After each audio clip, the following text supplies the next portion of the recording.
Welcome to our channel. Today we how to connect to VPS with SSH through a proxy server, complete guide step by step clearly. To connect to a VPS with SSH through a proxy server, start by ensuring you have all the necessary information.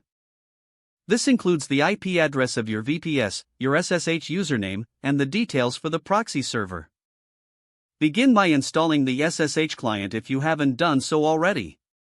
For Windows users, you can use PuTTY, a popular SSH client. Download and install PuTTY from its official website. For Linux or Mac OS users, you can use the terminal, which comes pre-installed.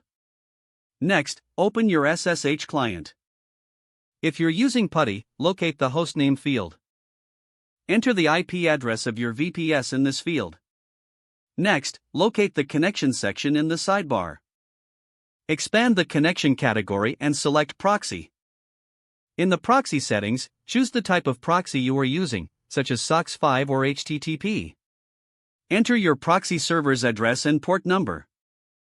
If your proxy requires authentication, enter your username and password in the appropriate fields. For Linux or Mac OS users using terminal, you can establish an SSH connection via a proxy with a simple command.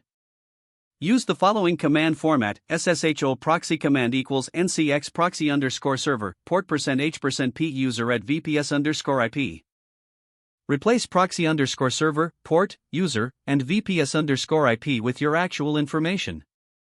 This command utilizes the Netcat tool to connect through the proxy. Make sure Netcat is installed on your system. You can install it via your package manager if it isn't. Once you've entered all the relevant information, click Open in PuTTY. For terminal users, press Enter after inputting your command.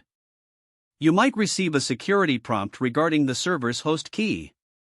Verify and accept it to proceed. Now enter your password when prompted.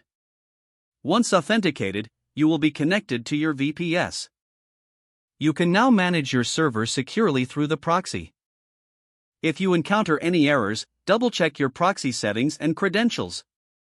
Experimenting with different proxy types may resolve certain connectivity issues. Don't forget to like this video and subscribe to our channel for more step-by-step tech guides.